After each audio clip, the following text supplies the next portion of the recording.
Hello everyone, welcome or welcome back to my channel. In today's tutorial, we're going to be learning how to make this beautiful flowy dress with a square sweetheart neckline, puff sleeves and ruffles. If this sounds like something you're interested in, keep on watching and don't forget to subscribe. With that being said, let's get right into the tutorial. I made use of 3 yards of vintage crepe. If you want something fuller, you can go ahead to have more yards available. I have this piece of fabric cut out here, and this is going to be for the upper body. So what I'm going to do now is to fold it into 4 so as to cut out the front and the back together, just like you can see me doing. Once you have done this, do make sure that you have enough allowance that is going to serve as zipper. Do make sure that what you have at this point is able to contain both the bust and sewing allowances. Then I came down by some inches and ruled a line to serve as my shoulder line. Then came down by my chest length measurement, and I'll be marking it at this point. After that, connect horizontally as seen. Then I'll take a half length measurement from the shoulder line, and half length is 16, but I'll be adding marking it at 17. That 1 inch extra is for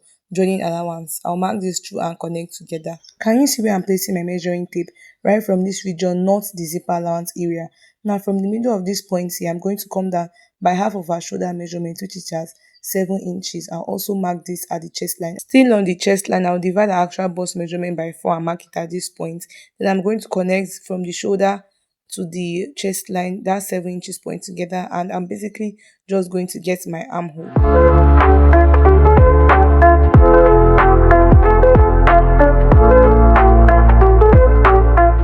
I hope you understand everything with the armhole part. Now at the chest line, I'm going to add 1.5 inches, and this is my sewing allowance for that region. Also at the waist, I'll divide the waist by 4 and also add extra 1.5 inches.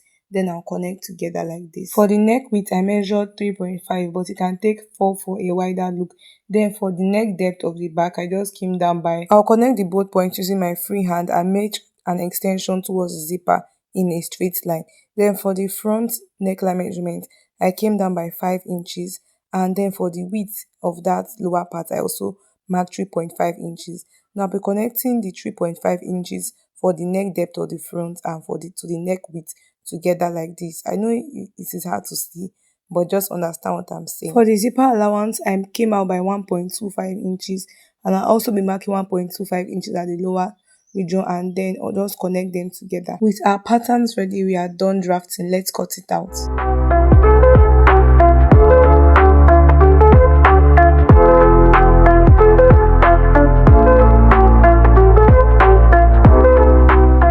As you can see guys, I cut out the front and back the same neckline, and I'm just going to modify the front.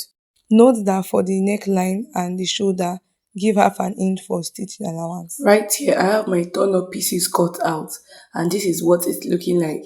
Now what I'm going to do is to iron paper stitch to this and also to weave the edges. Having done that guys, I'm just going to place my fabric this way and then place my main front like this, right sides facing each other.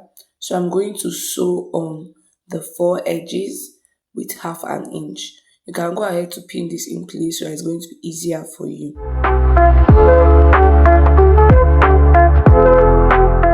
So guys, I'm done making a stitch and I'm going ahead to sew it.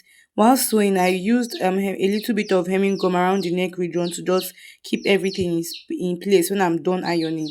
So guys, these are also the back, and I've gone ahead to do the same thing. So I've gone ahead to sew it and then iron it, and now I'm going to be placing them right sides facing each other. Once I've done it, I'm going to join the shoulders together. So guys, having joined the both shoulders together, this is what I have it looking like. I also proceeded to sew around the armhole region. This is just to keep the turn up and then the actual fabric in place. Now I'll bring my measuring tape and I'm going to measure around the armhole region. I have done that right now and I have it to be 10 inches. So I'm going to be cutting a puff sleeve, and the armhole is basically 10 inches. Now the next one I'm going to work on is on that sweetheart neckline. As you can see, I've actually ironed the middle point of my square neckline to form a gator line. So the gator line is actually right. I don't know if you can see it. So I'm going to turn this to the to the back of my fabric so I can be able to mark the region. Now guys, the neck depth that I want this to be is 7.5 inches in total. I have used 5 inches for the neck and it remains 2.5. But instead of me to mark 2.5 inches downward, I'm going to be marking 3 inches downward from the tip of the neckline at that gator region. I have my needle and thread cordially inserted right here, and now I'm going to, from the 3 inches that I've marked here, I'm going to sew it all the way upwards like this. So guys, I proceeded to just start from the top region, and I'm just going to go all the way downwards. Having done this, you're just going to check it to see if everything is okay with you. If it isn't, you can go ahead to redo this until you get what you want. So you can go ahead to use big pleats or use small pleats, but I advise that using smaller pleats actually gives it like a more beautiful definition. Okay, so you just go ahead to do this, and then you can insert it again and again to just make sure everything is well firm. Then you can now go ahead to knot it. Like you tie it, I am going to tie this at the wrong side, so at the front no rough edges or anything is going to be showing there. I am done with making mine, and this is what I'll be looking like, very neat and nice. I'm actually okay with this. So now I'm just going to work on the lower part, then I'm going to use the remaining fabric for the sleeves. So guys, this is the fabric that I'm going to be using for the lower part. Now what I'm going to do first is to fold this into a triangle, so I can be able to cut out a 90-degree flare. Okay, so just fold it into this triangle that you can see me doing. Once you have done this, do well to smoothen everything out so that it lays down nicely. So guys, once you have folded everything, the next thing to determine is how full you want it to be. So guys, the formula is just that you're going to divide your waist by 1.57. Okay, if you are cutting a 90-degree flare. So guys, in my case, I just multiplied the actual waist measurement by 1.5 because I'm working with a limited fabric. If you have more, you can go ahead to multiply your waist measurement by 2.5 to just get like this full kind of look. So just bear in mind also that you're going to be needing more fabric, and the wider it is, like the more fabric you'll be needing for both the ruffles and the flare in total. So guys, our waist measurement is 30 inches, and I multiplied this by 1.5 to give me 45 inches. Now 45 inches is the waist circumference I'm working with, and I'll be dividing that by 1.57 in order to get 28.6. I'm just going to be marking this approximately at 28.5. I'll just take this all the way round. So guys, that will be all for the waist region. Let's work on the full length of this skirt. So guys, I'm going to be subtracting our half length measurement, which is 16 inches from this, and I'm going to be marking down like the full length of what I want the dress to be. Now I'm going to be adding a ruffle of 6 inches at the lower hem. So I'll be subtracting 6 inches from my actual, from like the skirt length measurement, and I'm going to add extra 1.5 inches to this. Now the 1.5 I'm adding is 0.75 for the up and then 0.75 for the down. Okay, so after marking this all through, I'll just go ahead to cut it out. Having cut it out, I'll just go ahead to measure the hem so that I know how wide my ruffle is going to be. And for me, I have it to be 35 inches, and when I multiply that by 2, it gives me 70. So guys, I'm just going to keep this skirt piece and then work on the ruffle. So for the ruffle, if you want it to be full, this depends on how much you're willing to like multiply it by. So guys, my width is 70. I will just be multiplying this by 2 to give me 140 inches in total. So I'll just be making a fold into 4 like this in order to cut this out. So you can go ahead to multiply yours by how the quantity of fabric that you have left. So guys, if I cut out 2 strips of this, then we're good to go for me. So the length is going to be that 6 inches. I'm going to be adding extra 1.5 inches, 1 inch to fold it down, and then that half an inch is to join it upwards. Okay, so I'll just go ahead to do this and cut it out. So guys, what we're going to do with this strip of fabric is to join them right sides facing each other and then fold it at the lower end, like hem it all around. Now guys, I'll be using the mini fabric right here in order to cut out the sleeves. I'll fold my fabric right here into 4, and this the length is going to be 10 inches, and I'm going to be adding extra 1.5 inches. Now this 1.5 inches is to create the elastic casing that is going to be here.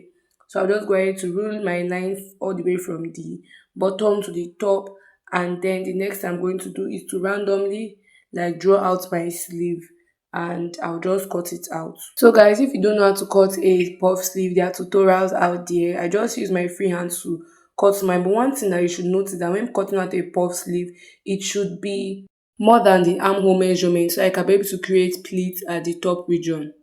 Now guys, I'll proceed to notch the middle of my sleeve, and then fold, make the elastic casing and pass elastic through. I would like for this dress to have a belt, so I'll just go ahead to fold into four and then just cut out my belt like this. Having cut out my belt, I'll go ahead to fold it into two like this, and then I'll just make a stitch across it like this, leaving only one side open. This is what I'm going to use it to turn to the right side. So guys, having passed my elastic through, this is what I have the sleeve looking like. Now the next thing I'm going to do is to join the notched point with the middle of my shoulder and pin it. So guys, from the bottom I'm going to stitch it, and then towards that middle area I'm going to begin making my pleats. So guys, as you can see, I've joined my sleeves and it's looking very nice. Now the next thing we're going to do is to attach the belt. So this is the belt right here. I've gone ahead to like sew it, and then I'm just going to be measuring my half length. So I'm just confirming, so it's 17, and I'm just coming up by 1 inch because I have length is 16. And now from that point I'm just going to place my belt in where it is supposed to be, and then just pin it in place. So that when we're joining the front and the back together, it is not moving. Flipping this to the wrong side, I'm just going to align everything together, pin it, and then take my sewing, like my stitching allowance of 1.5 inches at the both sides. Having stitched it close together, this is what I have it looking like. Very nice and neat. Now let's go ahead to finish up with the lower part. So guys, the next thing you want to do is that you're going to fold the hem of this ruffle and then run a gather stitch across. After gathering it up or creating your pleats, if you want to use pleating method, you go ahead to join it to the hem of the bottom one. So I'll go ahead to do mine and show you guys what I have. Having joined it, I've also gone ahead to weave it for neatness, and this is what I have it looking like. Very nice. Now the next thing I'm going to work on is on running my gather stitch at the uppermost area. For this, I'm just going to be bringing my top region and then measuring what I have at the waistline. So whatever you have at the waistline, go ahead to gather the lower skirt part up to what you have right there.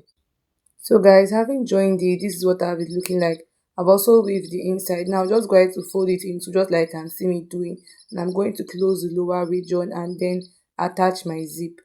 I have joined the back and also fixed my zipper. And with that guys, we have come to the end of this tutorial. If you found it helpful, don't forget to hit the like button, comment, and also subscribe. Thank you all so much for watching this far, and I will see you all in my next video. Bye!